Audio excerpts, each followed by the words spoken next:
welcome to the Soccer Coaching Podcast, brought to you in association with our friends at Soccer Coach Weekly, reflecting our shared ambition to help coaches have the most effective, enjoyable and successful coaching journey for them and their players.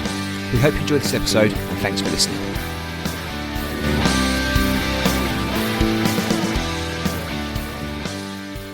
Hi Rob, welcome to the Soccer Coaching Podcast. How are you doing?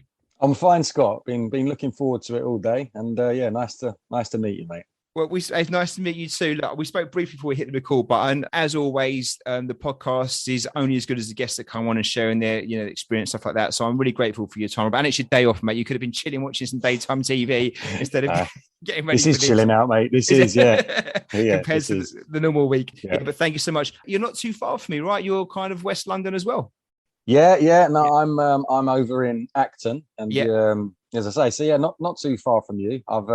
I was born in North London, so I haven't gone too far. Yeah, but, we don't do it as Londoners. About 8 miles, yeah. That's quite a lot for a That's Londoner. Real progress, that, isn't it? Yeah. Brilliant. Well, look, thanks so much. I know we've got some good things to talk about during the next maybe 45 minutes or so, so I'm looking forward to that. But as always, I think listeners like to know who they're listening to. So if you don't mind, Rob, a bit about your background, what it is you were doing and what it is you currently do, if that's okay. Yeah, absolutely, Scott. Well, I mean, you can probably see how withered I look, but I'm 44 years old, and so I'm originally from Kentish Town, which is North London. I don't know. I mean, I know you're on sort of North London yourself, Scott. I've got to be a bit careful here because I'm an Arsenal fan. Oh, so, you're all right. You're on safe ground here. You're on safe ground. Yeah. Safe ground. Okay, that's good. Yeah. I wasn't sure if I should mention my team. I don't want people turning off straight away. But it's a 50-50 chance, isn't it? No, you're all right. Absolutely. And, we can have a moan together about stuff. I don't know. Maybe it's okay. I don't know. I from week to week it changes, right? So yeah, it fluctuates. And Spurs won the league at the weekend, didn't they? Apparently. So. Oh yeah. Put it in the trophy cabinet. But yeah. So no, I went to a school. I went to a boys' school, which was supposedly quite a strong sports school, but my experiences didn't really get that. But my sport was all kind of outside of school with my older brother, friends. I think in that generation, there was a lot of street sport, which has probably died off a little bit. And it was, football after school, football non-stop. And then there was, the other sports, cricket in the streets, even a bit of rugby, rolling around on the pavement, that kind of stuff. And then after school, I played non-league football for quite a while for Hendon, Enfield, Harrow Borough, all sort of North London clubs. I started coaching when I was sort of, casually, early 20s.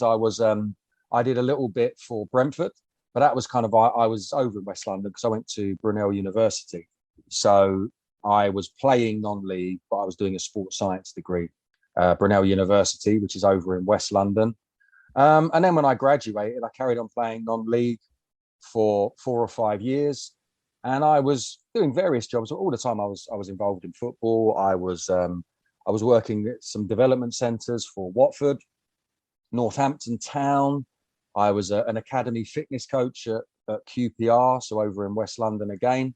And I'd say I probably stopped playing seriously, stopped non-league about 29.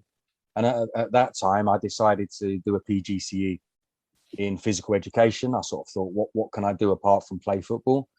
And I'm still PE teaching to this day, less and less, but I'm still doing it.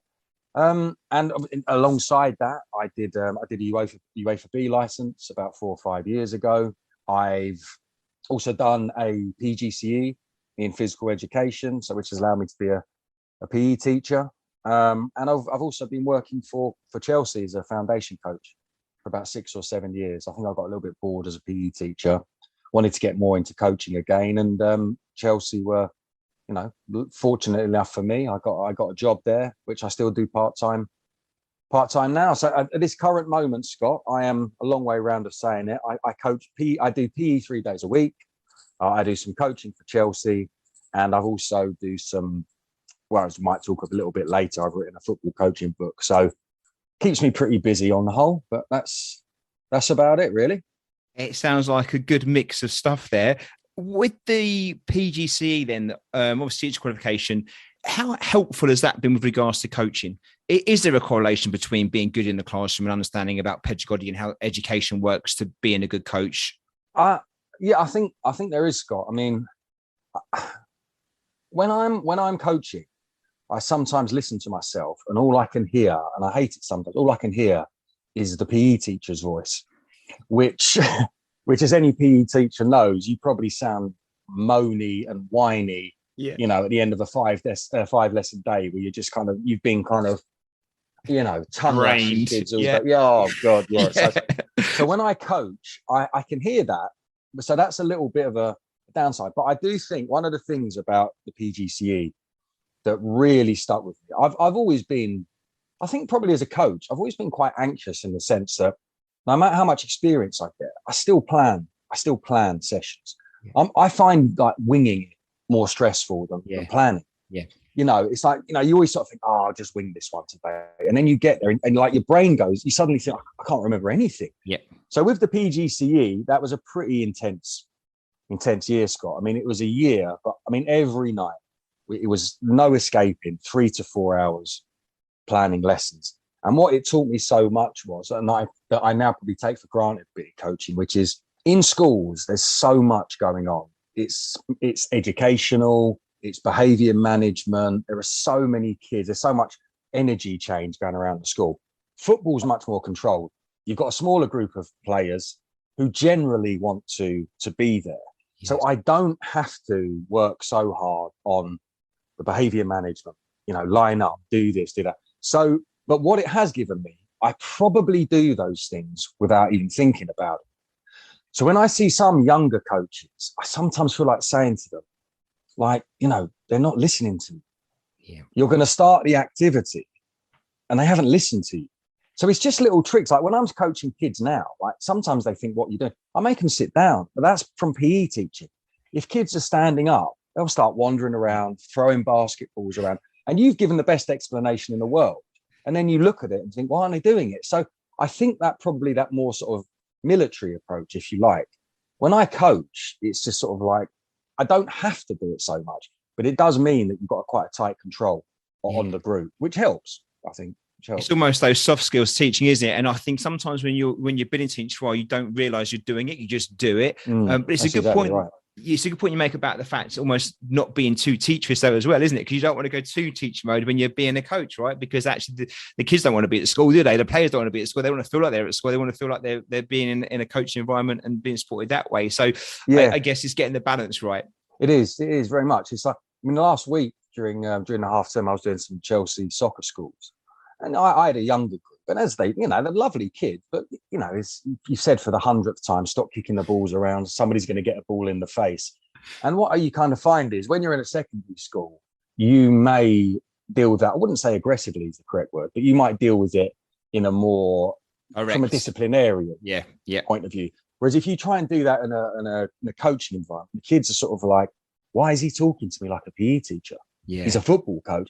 And so it's trying to remember that you're not in school, which is hard when you're in school so much. And not that it really matters, but it's that main interest. What position did you play when you were doing your football? I played in centre midfield. If you saw me, stand up, I'm quite tall. I'm about 6'2", and I think probably the generation, I was about to say I'm probably a lot older than Scott, but the generation I grew up in, if you were quite tall, you were a centre half or a centre forward. But if you'd ever seen me head a ball, you'd soon realise why I'm not a centre half or a centre forward. Yeah, so it was centre midfield. Safer in midfield. Yeah, brilliant, awesome. Well, another question we like to ask listeners then, really, before we get into kind of the meat of the conversation, is kind of a bit about their philosophy. And I know it's an open question, a broad question, but just would you be able to kind of give indications to how you might describe your philosophy or your I guess your key principles around coaching? Yeah. It's an interesting one, isn't it, Scott? It's like the coaching philosophy. I mean, it's sort of obviously it's always been there because for the 40s, 50s, 60s, different words are used, aren't they? Methods, coaching methods, or strategies. And I remember sort of doing the UEFA B and how coaching philosophy was really like, what's your coaching philosophy? And at first, you can almost feel a little bit taken aback because you're kind of like, oh, I don't know if I've got one. Yeah. But I guess what it means is, as you put it in a very sort of friendly way, is how do you approach it? And I think for me, because I love playing so much, And even when I try and play now, I'm all action. I'm all well, I try to be action, but I'll ask your teammates. Yeah. I probably feel like I'm running fast, but I'm really not. But I do really try and demand from players high intensity, and I think that's become very fashionable out of possession. You know, you talk about the pressing and the Geigen pressing that Klopp's got at Liverpool, but I really like high intensity on the ball, in possession. I really like teams who are really quick with the ball. So I want my players to, if they've got the ball, I'm not saying it's a hot potato, get rid of it. I want them to have a real purpose on the ball, which is I've got the ball. I'm going to take my touches quickly. I'm going to play as early as possible. And I always, and very much off the ball. You know, every time one of my players has a ball, I'll say to the people supporting, I don't want just one run from you, because if that first run's not good, I want, trying, when young players, what you realise is, they've got so much energy to burn. Now, I know you can't keep making that intensity of movement for 90 minutes, but young players have got so much energy. They almost make 2 or 3 runs. So I really channel that and kind of say, look, every time you're making a move, if you're making 1, 2 options for the person on the ball and another player, he's got 10 or 12 options. So then you can pop the ball around quickly. So I really say to kids, look, if you love playing football, that comes naturally anyway. You just want to buzz around. So I try and tap into that. And also, Scott, it's like I really like honest play. And when I say honest play, I mean there's twofold. One is honest in the sense that you're making an effort for your teammate. I think there's a lot of sort of statistical stuff that's used now, which can be a bit misleading. Now, a player could maybe run 15 kilometers in a match, but if you jogged around a field for 90 minutes, you might run 15 kilometers. What I mean is making the effort so that you don't stitch your teammate up. It's very easy to suddenly, when if you're about to receive the ball under pressure, to suddenly slow down because you don't want it. So be honest in the sense that you might be putting yourself in a difficult position, but ultimately you're helping your team out. And also, honestly, I can't stand cheating, Scott. I can't stand it. Yep. And I always think that there's a karma in football, which is the way you play the game will kind of remember it. And so it's almost like anything, what you put into it, if you put into it honest play, I do think there is some kind of karma in that. So I expect them to play with the best interest of football at the front of their mind. I think if they get that at a young age, it helps so much. It really does. How much of particularly younger players, then the way they approach a game with regards to honesty in both aspects? Because it's a good point you make there, not just about actually just, being fair on a pitch and doing the right things, but also about how you apply yourself in games and being genuine to your commitment, having that desire to compete in a fair way. How much of that can a coach influence in a good and a bad way? I think they can. I still think they can massively. But I think sadly it does get harder. I think it does get harder. I mean, I think almost a certain gamesmanship, cheating, whatever you want to call it, I think people have got a little bit lazy with it. And I think if we are lazy with it, we're going into sort of murky waters a little bit. Sometimes you watch even the pundits on TV and, it's like, for example, what is a foul? In my opinion, a foul, if you're about to take a shot and somebody makes contact with you in a way that you cannot properly execute the shot, that's a foul. But if somebody makes contact with you and it doesn't have any effect on the outcome, but people say, oh, that's contact. When I see people saying that, I sort of feel like saying, but in the end, that makes fouls meaningless, because a foul means you haven't made contact with the ball and you've stopped somebody either crossing properly or shooting properly. And I think, obviously kids watch that and they might see people they respect. And then they sort of, and I used to see it in school matches a lot when I was doing loads of fixtures 5 or 10 years ago. And you could see it. Kids would sort of say, oh, but he touched me. And I think in a school environment, I was much hotter on that. I would sort of say, look, don't try that. There was contact there. I'd sometimes stop the games and say, yeah, but I'll tell you why that wasn't a foul, because you fell over because somebody tapped you on the shoulder, and you've seen that on TV. And so I kind of feel you can, but I think you have to really make it a point, which is the players need to know that you really don't like it. if you're sort of, oh, well, whatever, they will just think, oh, the coach will let me get away with it. I think the coach really has to look at that as a big responsibility, which is if you don't want other players to do it to your team, then you have to make sure that your players know you don't like it. And it's genuine. I don't like it. I find it uncomfortable to be around, That's So a great yeah, way of putting it, Rob. I think that's exactly it. And I think if more coaches had that philosophy, like actually, let's try and create teams that we'd want to play like against those kind of teams. I think that would be the best way of doing it, wouldn't it? And the issue, it becomes almost the other way around, where actually when coaches see other coaches doing the bad stuff, if you like, and encourage it, then they start doing it as well. And I think, and again, I'm not saying it's everybody, but I coach young ones, so like 7s, 8s, 9s, and 10s, and we see a lot of it, like 7s, 8s, 9s, and 10s. And it doesn't get easy to fix that when they become 11, 12s and 13-year-olds. In fact, it becomes harder, because that's what they're used to. And you can't blame the kids at that age, really. It's more usually down to the coaching environments they're in, or maybe parental influence. You're right, Scott, because it's weird. Because when you watch kids, especially young ones play, that their true nature, they're so into the activity. Yep. They love doing it so much. Their instinct, I think, is to keep going and not fall over, because all they want is to chase the ball. But I've started to notice is, I think the decision to go down or whatever, or initiate contact, that's a thinking decision. And I think as you get older, you're able to think a little bit more on the pitch. I don't think kids I think they play by instinct. But if their instinct is to learn that, then I think we've got big problems. Because I think players, as they get older, they make a conscious decision to do it for whatever reason. Young kids, I don't think instinctively, they can get, sometimes you see some horrendous tackles and they just want to chase the ball again. Of course they do. But if they're learning to go down, I think everyone should be pretty disappointed about that. And we should, everyone has to do better, because you're just teaching the kids. I don't think it's going to help. That's, I really don't think it's going to help where football's going. But it's funny, if you take 14 under 10s and you put on an organised game with a ref and parents all that round watching and stuff like that, and you're going to probably get a kid down every like 3 or 4 minutes, and sometimes a few tears, stuff like that. You put 14 kids in the park with no parents around, just let them play. There's no tears. They just get on, and there might be the 1 or 2 during a 2 hours of play. They get on and do it, don't they? To your point there, exactly. They just resilient. They get on with it. I think sometimes it's the adult influence around it that brings out this other side. And you've got to ask yourself, well, where's that coming from then? Because that's not right. And actually, we coach the opposite and make them more resilient and tough, and actually there's some good life skill stuff there as well, isn't it? Yeah. And also, Scott, finally, I mean, imagine, it's like, who's going to want to be a ref? And then what do we do with grassroots football? Yeah. Who would want to do that? That is a problem, isn't it? Like I mean, it's not getting any easier. No.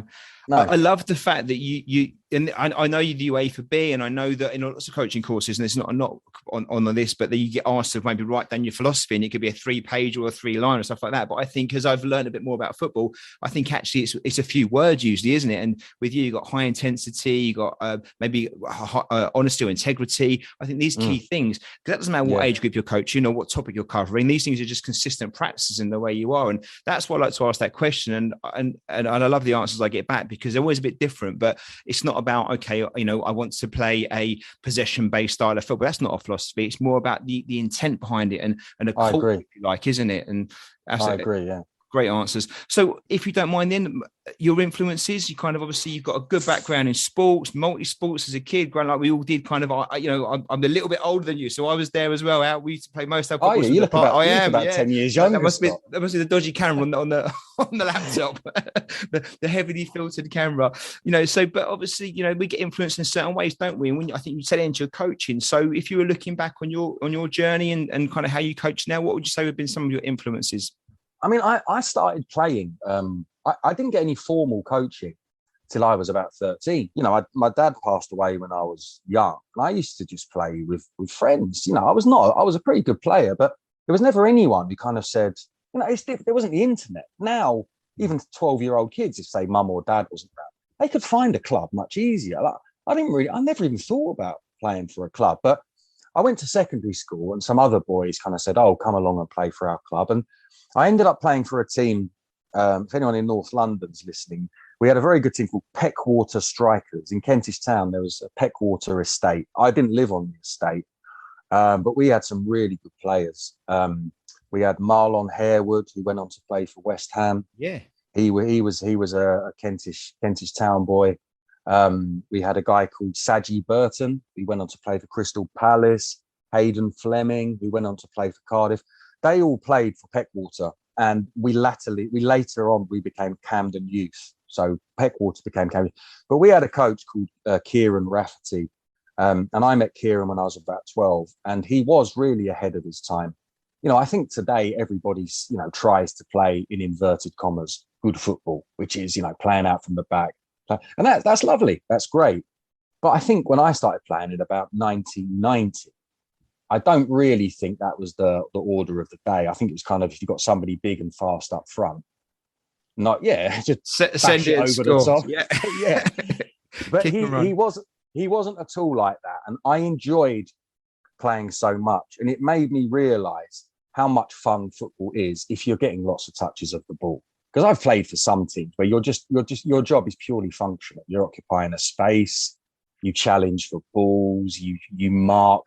And I think you get to a point where it's kind of like sort of thinking, is this what football is? So, you know, if Kieran ever listens to this, he was a great coach. He really taught technique. He really made football enjoyable. So that gave me a really positive experience. But that was also when I was young. That was balanced off by some more negative stuff. I played for London County. That's not London schoolboys. They're the best schoolboys in London. I wasn't picked up by a club, so I played London County. And my coach there, he had the opposite effect.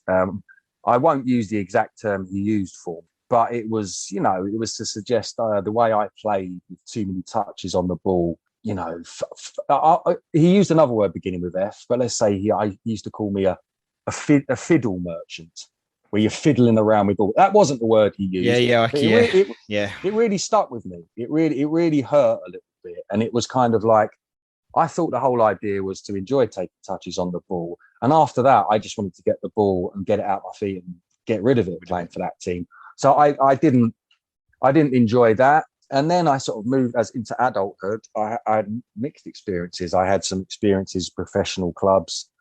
I was with Cambridge United for a while. I was with Peterborough United for a while. I played Brunel University, their first team, which was a very good standard. And then I played non-league for about 7 or 8 years. And with professional football, I was at Peterborough for a while. And we had a coach there who was probably the best technical coach I've ever had. The sessions were so motivational. You know, you could have been out there 3 or 4 hours, and the way he set them up, it really made me realize a lot about elite level coaching and how detailed and how helpful it can be. I had other experiences at clubs where it was much more tough, agricultural football, almost like a sort of military feel to it, which is, you know, dig in, make your tackles, make your chance. Didn't suit me at all. But I also have to mention one other guy, is a guy called John Ruan. Now, anyone, you know, again, in certain parts of North London, John is a real Mr. Football. He's more advanced in years now, but John has been involved in so many clubs. And he saw me playing for London. And I remember at the end of the game, he kind of bowled over to me in his very confident way and just kind of said, "Oh, I like you. You're a good player." And he took me everywhere. He took me to Colchester on trial. He took me to Cardiff on trial. He took me out to a French club, paid for all of it. Such a lovely guy. And he was the one person I would have done anything for on the football pitch. And that taught me a lot about, the tactical stuff, the technical stuff. But if you really are motivated and you want to do well, I used to see him on the side. And it's almost like, you know, a father figure. It's kind of like, you'll do anything for him. And that had a massive effect on me, which is, I'm not saying you could be everyone's best friend as a coach, but if deep down the players respect you and like you, I think they'll do a lot. They'll go beyond themselves. And finally, Scott, and I've gone on it, non-league was very, I learned a lot about being a cog in the wheel, functional play, you know, second balls, chasing down. You know, I didn't get as much opportunity to play as I'd like, but it taught me a lot about human behaviour. Some of the managers were such colourful characters, you know, the real cliche of non-league managers, you know, some of the hair dryer treatment, you know, just stuff that you laugh at now. But so all kinds of influences, good and bad, but, you know, in the end, I think all good in the end. Well, I was going to say that, Rob. I mean, in the time, no one wants to have bad experiences, do they? You know, and sometimes you don't even know you're going through them at the time, so you reflect back later on. Mm. But I do think that does shape your coaching, doesn't it? Because not Yeah, only it knowing does. how you would like to be known as a coach for the good stuff, but actually, if you've experienced the bad stuff, you realize actually how bad it can be. Right? If you've never actually You do. experienced it, you might not know, you might know it's not quite right, but you still might dip into it because you don't realize how bad it is. So, with John, then, Rob, I'm going to assume. Well, is this the case? Is it because he believed in you? Is that why you felt so much? He had faith in you, so you had faith in him. Was it that kind of connection? Um, I think. I mean, John's just he's just a very helpful man. I mean, I spoke to him on the phone the other night, and he's always saying, "Oh, I'm not involved in football anymore," which is a complete load of nonsense. It's like saying I'm not breathing anymore. It's like every time I speak to him, I say, "Oh, what have you been up to, John?" "Oh, I was watching Barnet last night," and I thought you weren't interested in football anymore. And he said, "Well, I've got a player. I've got a player." I think with John, In his he was blood. a PE teacher. He was in his blood. Yeah, he was a PE teacher, and he just loved football. So as well as PE teaching, he was at Tottenham for quite a long time as a scout. Picked up players, and he's been so many clubs. But I think with John, he really just liked helping people, and sport was his thing. And I just think if he took a liking to you, whether as a player, and I think something with me is it was just we're good mates now.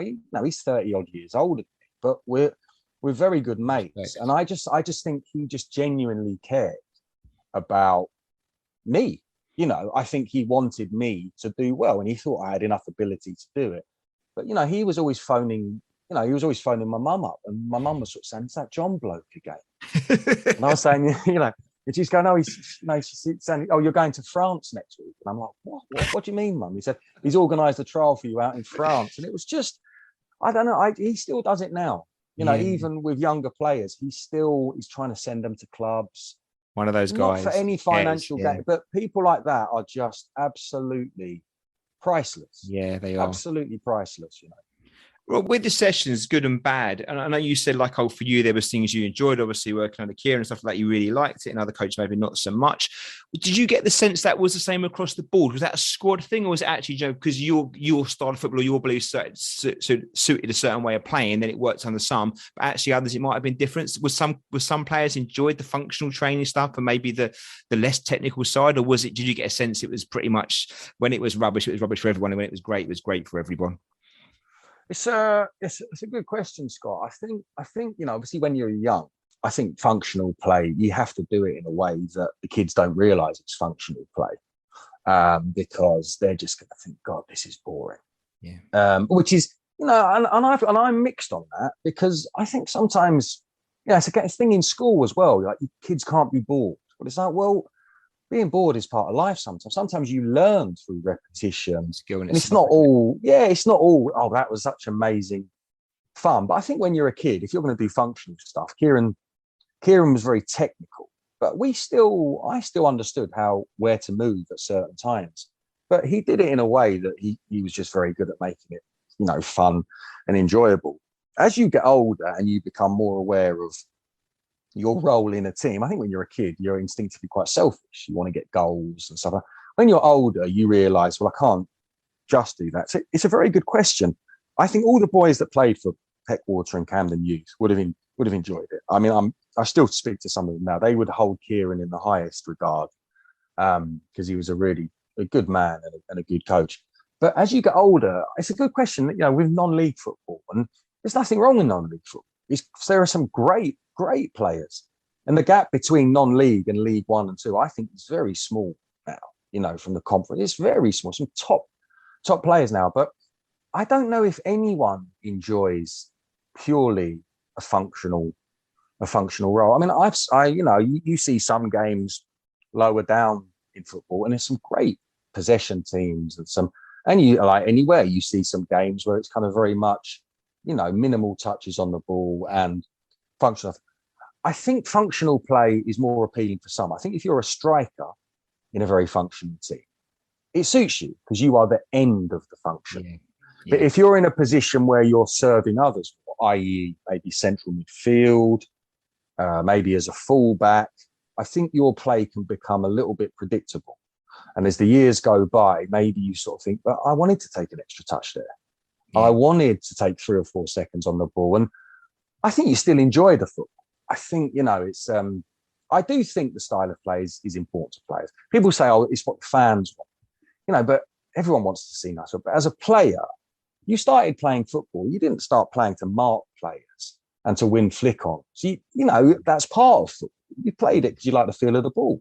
Yeah, so true. And you'd like to think actually that's the important thing about foundation phase football, where you kind of get on the ball and do lots of different things. And maybe as you go through the age groups and progress, then you find a place that works for you, and you buy into that process because you've had the opportunity to do other stuff earlier on. I think the danger is if you get pigeonholed too early, then you get that drop off maybe under 13s where the kids, they stopped enjoying it because they've kind of done the same thing for 6 years already, rather than actually at 13, you start doing the same things. And then by the time you're 20, you're still okay with it because you've kind of grown into what you need to be doing. So the main point of chatting today, Rob, was to talk about your book that you put out. It's the Soccer Coaches Toolkit. And I'm going to guess this is a bit of just the collaboration of everything you've kind of gone through your own journey up until this point and put it into one place. Is that the background to the book? Yeah, pretty much, Scott. I mean, it's, I think, just trying to think if I've got the actual full title of the book. Well, yeah, it's the Soccer Coaches Toolkit. Over 200 activities to inspire and challenge players. That's the full title. Well done. That's well done. That's good. Well, I did start writing 7 years ago, so I should remember it. But yeah, no, it's 252 activities, and basically, Scott, the way it happened was, I think like any coach, I was always a piece of paper man, and all over my flat, I've got, diagrams and you're about to go for a session. You're thinking, oh, tonight I want to do that possession activity. And you're thinking, where is it? And you're going through, and every one, you've got these notebooks, little and you're thinking, I can't remember which one it was. And in the end, I think, some sessions I must have written down about 25 times just because I couldn't find that piece of paper. So you're writing the same thing down, and it just became, very time consuming. So what I thought was, I got a massive pile of paper. Every activity I've ever done, I kept them, and I went through them, and I put it all onto a document on my laptop. I typed it up, and I did a little sort of computerized diagram. And then I would get the piece of paper, tear it up, and throw it away. So gradually, all the paper went, and I saved the document on my USB in all kinds of. But it was really therapeutic to have it like, oh, where's that one? I could find it in 10 seconds.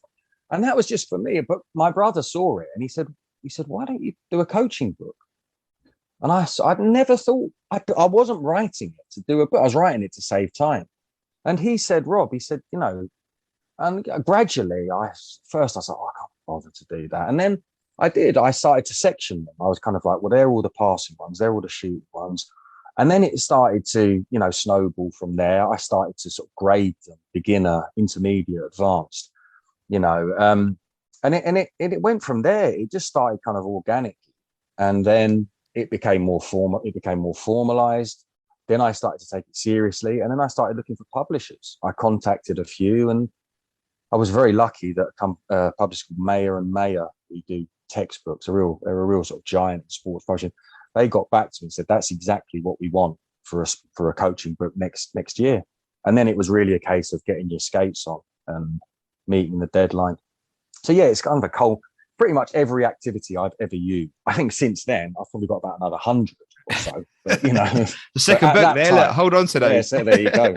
Yeah. And Rob, how are they packaged? I mean, is it just sessions? And when I say just sessions, I don't mean that's not just sessions, but do you look at sessions only, or is it positioned around kind of an approach to coaching more broadly, or is it literally these are sessions you can do based on different elements of the game? Okay, well, it's 252 activities. When I say activities, some people call them drills or whatever, but it's 252. So what a coach will get from buying the book is, I've looked at every main technique in football, short passing, long passing, dribbling, running with the ball, volleys, headers. I know headers are a bit taboo at the moment, but there is a safe heading section, crossing. There's also a section on tactical play. So team shape, all the main tactical preoccupations of coach. Like how do we press? How do we set a low block? How do we defend in wide areas? How do we attack in central areas? There's also a small fitness development section, and there's also a warm-up section. So for every technique, the coach will get about 20 activities. So there'll be 20 long passing, 20 short passing, 15 volleying, 10 dribbling. So there's, and I say 250 is a lifetime of new ideas of new ideas. So they're getting that, and they're very adaptable. A lot of people, when they approach me about buying the book, they say, "Yeah, but who's it for?" And I'm bound to say it's for every coach, but it is, because they're graded. So if you've, say, got 20 long passing exercises, in the long passing section, 7 or 8 of them are basic, 5 or 6 are intermediate, 5 or 6 are advanced. And, again, and then with coaching knowledge, and people buying this book, some will be very advanced academy level coaches, professional coaches. You might look at it and think, well, I'm not going to use a basic one, but you can use the basic ones, because every activity is then progressed and there's adaptations. So, you could have 2 or 3 people playing keep ball. It looks basic, but obviously the players doing it are going to be at a higher level, and the adaptations and the progressions will gradually make it more challenging. And by the same token, if you are a grassroots coach, you would use all of the basic and intermediate ones. So you've got 15 short passing ones, you've got 15 dribbling ones. So it's meant to be for all coaches. And that's because I've coached at all levels. I've coached, for professional clubs, I've coached non-league clubs, I've coached toddlers. It's everything I've ever done. And anyone who picks up the book, I'm sure, will come out with over 100 minimum new ideas. And some people who are completely new to coaching will have 252. So it's a lot. And hopefully it's good value for money, I would say. So for coaches, you could pretty much beginner coaches and more experienced coaches is going to work for them. What about age groups of players? And I appreciate you've got the various levels there, but when you say a beginner's level, could you be doing it with under 7s, under 8s, under 9s? Would it work for those, or is it, and across to any age group, would it work across all players as well? Yeah, no, absolutely. I mean, it's again, when I could look at it and say, they're graded in terms of difficulty, which might be, basic, intermediate, and advanced. But if you've got a group of 6 or 7-year-olds, even if they're very, very good players, you may not go straight to the advanced section. If you've got 7 or 8-year-olds at an academy, but I'm talking top level 7 or 8-year-olds, you might use the advanced ones for them. But if you've got less able 6 or 7-year-olds, they'll be using the basic ones. But it's not a book for kids, and it's not a book for adults. It's not a book for elite. It's not a book for grass. I honestly think it sort of bridges the gap from, you can use it in a soccer camp, grassroots. You can use it in a PE department if you want to teach a scheme of work.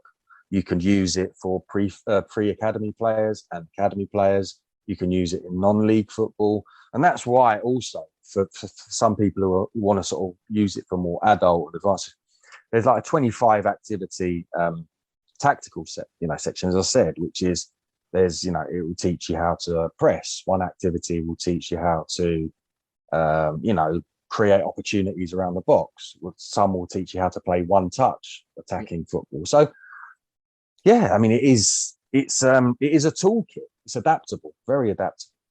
And Rob, you said like it's practice activities, maybe even drills. Is it game-based stuff, or is it more kind of traditional practices? How would you describe kind of the setups, or do they vary depending on what you're doing, what exercise it is? Yeah, no, that's again, that's one of the other points I wanted to make it, Scott, with the activities. In the book, I've put, for each activity, there's a diagram.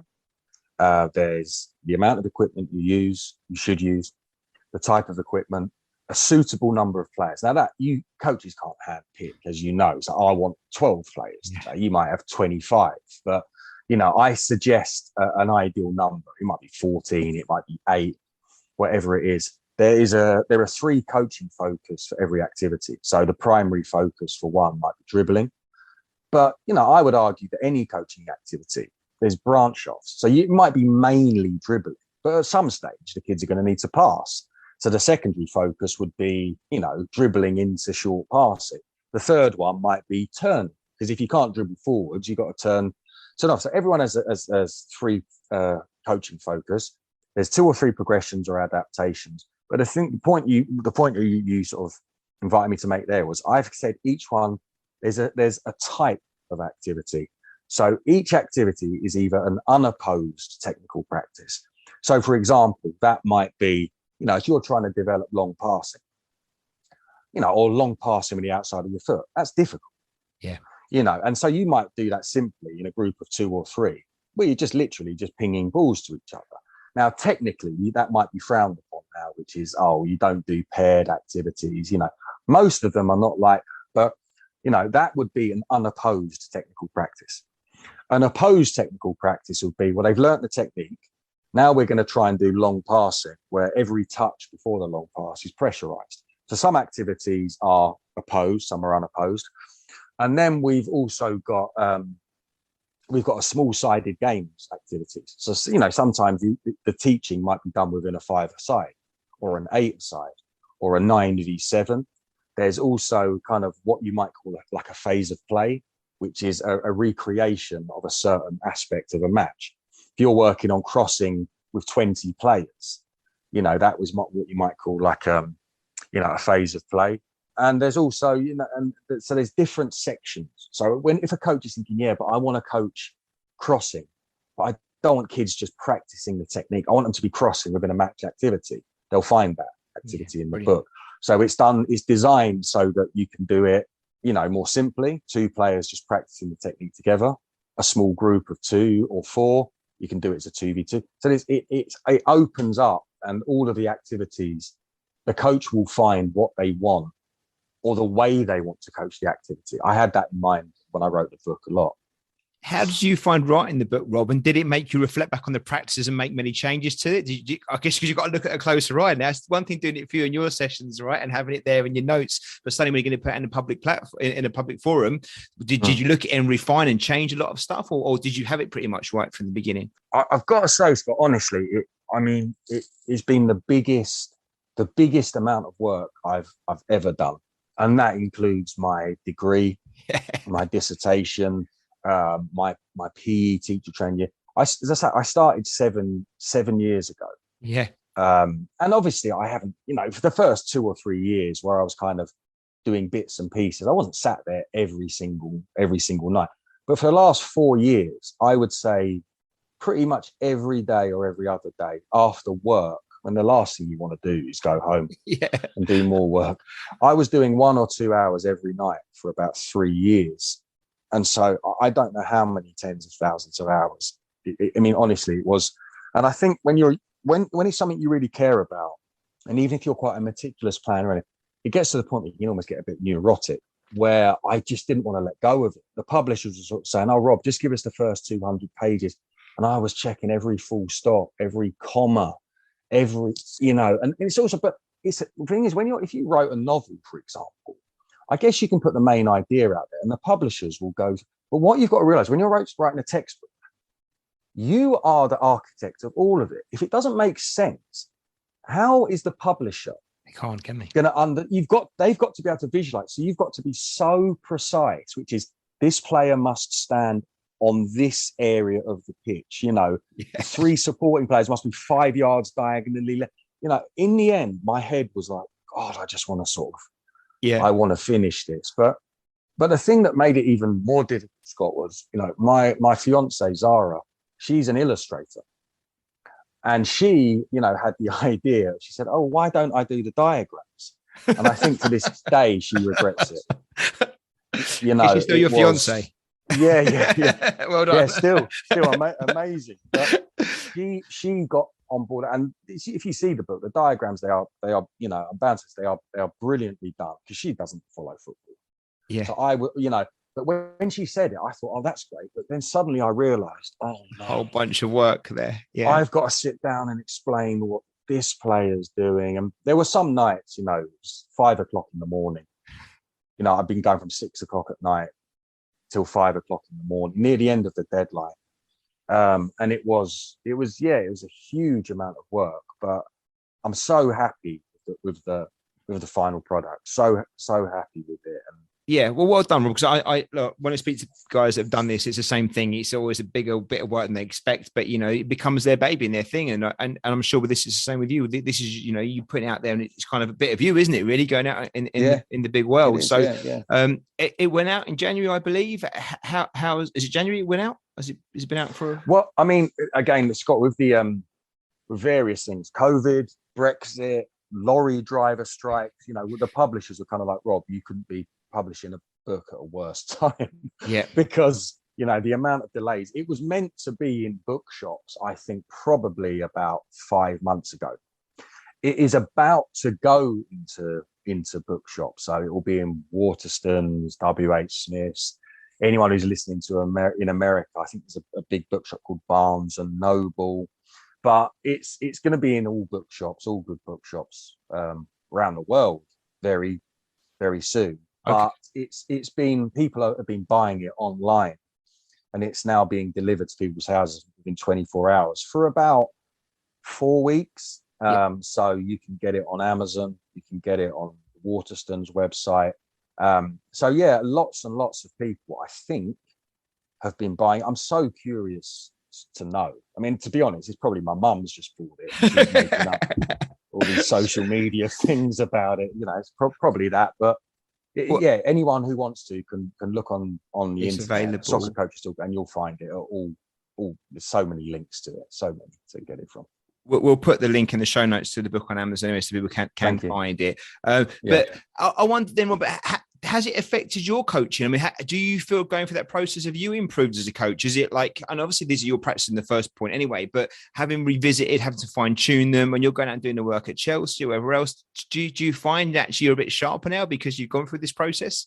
I think it's just made me feel a little bit more confident. I don't think it's almost like the two things are different. Like when you're a coach, you're coaching, but the book was almost like an academic pursuit. Yeah. And it was, when I was sitting there, nodding off and, I didn't feel like a coach. I felt like a writer. Obviously I was writing a coaching textbook, but I think it's really sharpened up again, that focus on, organization. It made me realize like how much goes into what a coach does, because I was actually sort of thinking, well, how many cones do I need for this? And I know when you do a session, you're not necessarily counting how many cones and how many dibs you got necessarily, but it really did make me sort of focus again on, if you set it up well, if the setup's right and you know how to manage it, it does make your job easier. Because if you set it up wrong and you've got to start again and explain again, so it did a lot. It did a lot for that, and I think it's just given me a bit of a feeling of confidence, which is just a bit surreal sometimes. When I see the book, because it for so long it was on a lap, and I saw it on my coffee table. It's kind of like I did that. But the weirdest thing, Scott, just a quick one. When I did the soccer schools last week, Chelsea, I did the same old thing. What did I do? I sat down with a scrap of paper. Folded up at the bottom. I didn't look at my book once. We're creatures of habit, aren't we? That's the problem you got there. You see, don't say that on the podcast. You got to say the book. No. Once you've looked at my book, you'll never look at. But that's for the next book now, right? Yeah, that's the next one. Well, I think that's brilliant. Look, well done for getting it together. I haven't got it, Rob, but I'm going to be getting it 100%. I think it's for me, coaches that have been out there, done it for years, been around, that stuff just is great to have. What I've learned over time is get these books, look at them, and then make it work for you, right? So you pick out the things that work and you adapt it. We do these things, but it gives you great ideas. And if you troll the internet and go for YouTube, there's just too much stuff out there. So finding quality books that you can trust the source where it's come from, then I'm looking forward to getting Rob and working through it. If you don't mind me asking, and just the Chelsea side of things and the foundation phase coaching, then how do you approach that with regards to your sessions and stuff like that? What would a session look like there? And I know coaches, we've got coaches all across the world that listen to the podcast and have different ways, different times with their kids and their different backgrounds. But just how would you see like an effective structure for a session, if that's okay to ask? Yeah, no, I'd say, I mean, at Chelsea, the typical session is 90 minutes. So it would be an hour and a half session. I'm sure that varies from club to club and academy to academy and so on. But, if you're using 90 minutes, I jotted this down. A typical sort of template for me, the first 10 or 15 minutes will be sort of part one of a warm up. Now, not if you're lucky enough to have a ball for each player, brilliant. If not, you can hopefully share footballs. But I do 10 or 15 minutes. I'm a huge fan of curver coaching. So I'm sure a lot of it. So COERVR, curver coaching, especially for the younger ones, because if you do 10 or 15 minutes of that kind of stuff, they're probably getting 800, 900 touches in 15 minutes. It gets their minds tuned in. It gets their feet moving fast. They pick up so much ball manipulation and dribbling skills. And, coaches are great, different little combinations, double step over, drag back, inside right. I do 10 or 15 minutes of that always in every session. And then I go on to the sort of second part of the warm up. Some people kind of say, oh God, there's Rob still warming up, but it's when I say, it's all straight away. It's not just going for a jog and stretching your hamstring. The second part is competitive. I'll try and make it 1v1. I'll mark out small grids and the kids will play 30-second 1v1 possession games where they're shielding, trying to keep the ball inside an area. They'll get a point. Whoever's got the ball at the end of the 30 seconds gets a point. Find another part. So they're practicing dribbling. They're practicing closing down when they haven't got the ball. And also, I think competitiveness. When they're young, physical contact can be daunting. 1v1 teaches it in a safe way. You're going to get bumped a little bit. You're going to fall over a little bit. You're going to have to shield the ball.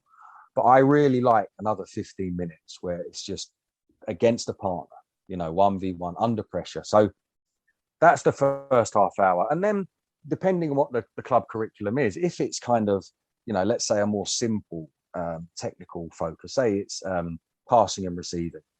If you're working with pre-foundation players, you might want to just work on the technique of receiving, passing. But if it's something I believe they're quite competent at, it will immediately be under pressure. So it'll be an opposed technical practice. So, I'm not just going to have them practicing passing and receive without any pressure.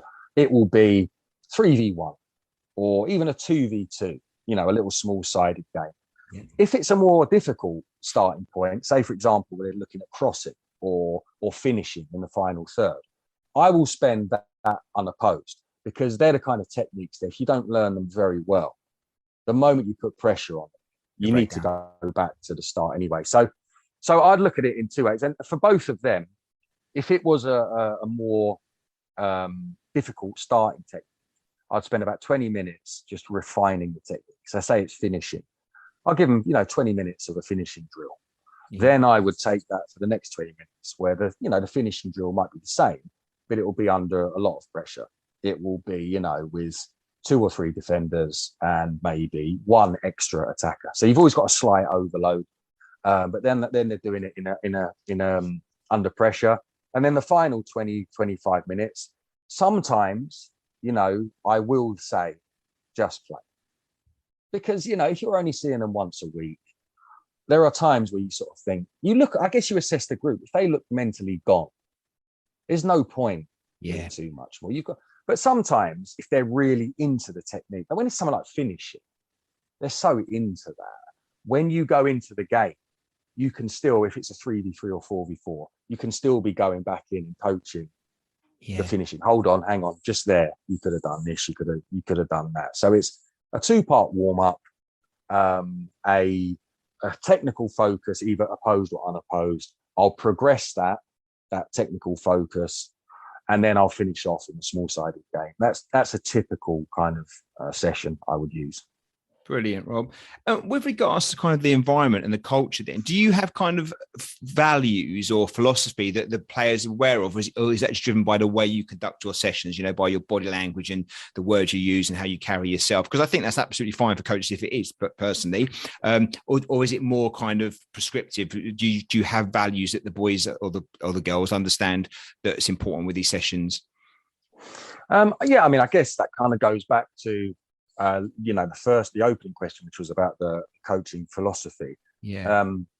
I think I think sometimes, Scott, it's like when we were at school, when I was at school, I went to a boys' school. The football team was quite good, but we had one boy at Arsenal, and we had one boy at Tottenham.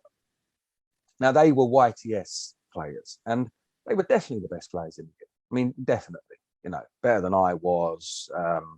Really good players, and I think now, with the onset of development centres and advanced development centres, and individuals setting up their own academy. I'm not saying there's anything wrong with any of this, but what it does sometimes, I think there's a danger that unless the coach really educates the player about the opportunity they're getting and the pathway that they're on, I think sometimes kids maybe are not quite as motivated as you would have thought they'd be. Like, if somebody had said as an 8-year-old, Rob, you're going to train with Arsenal, I mean, I would have been, I don't think I could have, I think I'd be able to speak if a coach spoke to me. Whereas I think now there are so many more opportunities, even when kids maybe come into like an academy club development, a professional club development centre. I really make a point of saying, you do realise how big this club is. You do realise that you have been invited because you've got talent, but you're in a privileged position. So whilst you're here, I want you to think of yourself as part of the club, and everything the club would want you to do. I expect you to be doing that, which is when a coach talks to you, they're working for a club of, and they're highly qualified coaches. And I just really give them the feeling that they've been selected because they're talented, but they must take it as a real privilege. And I sometimes wonder, because when you see a lot of people today, you go into a school and you say, "Has anyone here played for a professional club?" And 40 hands shoot up. Yeah. And you think, hang on, and I sometimes think maybe if it was clearly illustrated a bit better, which is what stage you're at.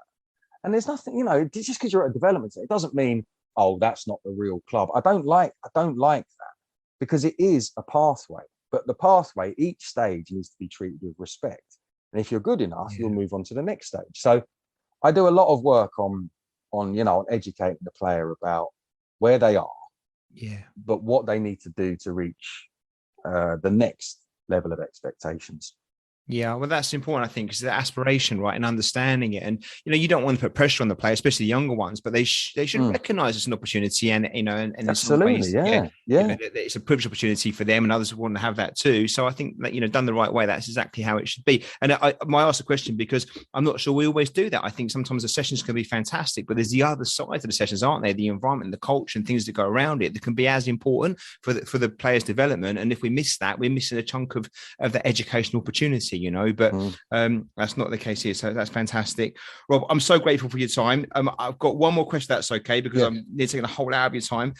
We ask all our guests this, and you may have mentioned it already, but maybe not. If there was one thing you could change about the world of coaching, what might that be? One thing. Well, can I start with one phrase? Brilliant. I love it. Yes, you may. This isn't just coaches. I don't know. I'm sure everyone's going to maybe chuckle at this. Is it to do with illustration books? No, it's not to do with that. It's to do with the use of the phrase in and around. In and around. Okay. So, it's like, I mean, this is partly joking, but I'm sure you've noticed that pundits, every time you turn on the radio, they need to get the ball in and around the big man. And I sort of think about, have you thought literally what you just said there? You need to get the ball in him. They need to get players in and around him. It's like, what, you want 3 or 4 surgically implanted into him? This is great news. Liverpool lost tonight. It's great news for the players in and around Liverpool. It's like, well, what teams are in Liverpool? So no, that's just something that makes me pull my remaining hair out. That was just makes me chuckle how often people use that. Well, Rob, you know what? I'd never noticed it before, but you've ruined it now, because every time that comes up now, I'm going to be doing the same thing. We're going to be like, let's just stop saying that. It's a great point. Yeah, totally get it. And we do hear it a lot, don't we? And it is a bit of a pointless phrase. Yeah. But beyond that, what I'd say is, it kind of going on from development centres. I think it's, I'd like to change sort of unrealistic targets, put on the coaches, put on the clubs, and put on the players, because as I say, if you go back to what I was saying earlier, when I was at a boys' school, there was 150 boys in my year, 200 London, which is obviously a football hotbed. 2 of them were at professional clubs. And as far as I know, one of them went on to play in what would have been the old Division 4. Now, that's some achievement. It's incredible achievement. But that is still, there are still, to my knowledge, the amount of chance or percentage chance is still the same. Squads might be slightly bigger, but realistically, the chances of, however many boys progressing, however many girls progressing, there's still the same amount of professional football teams, still the same amount of players. So statistically, you have to be exceptional. You have to be exceptional because what's even more difficult is clubs pick from all over the world. They can pick the best Brazilian boy or girl, the best Chinese boy or girl. But what there seems to be is there's more of an expectation that there's an opportunity for all of them to be professionals. Now, there is an opportunity. Of course, there's an opportunity, and that's great. But in terms of numbers, it's still the same equation. And yet there seems to be a pressure, which is like, how many players did the coach get onto the next level? Well, that's not always a direct result of the coach. Yeah. That's also to do with ability. And, I just sometimes think it would be clearer for parents, players and coaches if clubs maybe did a little bit more about, and this is not to, dampen someone's ambition. It's not at all. It's to educate and to light the fire, which is, no, you have to be at this standard. So go for it, because it's so difficult to do. But I sometimes think people muddle through it, and coaches are sometimes a little bit unsure of how they're meant to turn so many players into professionals, because same amount of teams, same amount of players. But I just think more people enter the system, but you're still getting the same numbers coming out of it. And I just think it would be really good for everyone to really think about, why that pressure, what that says about society, which is everyone must be a star. Everyone must make it.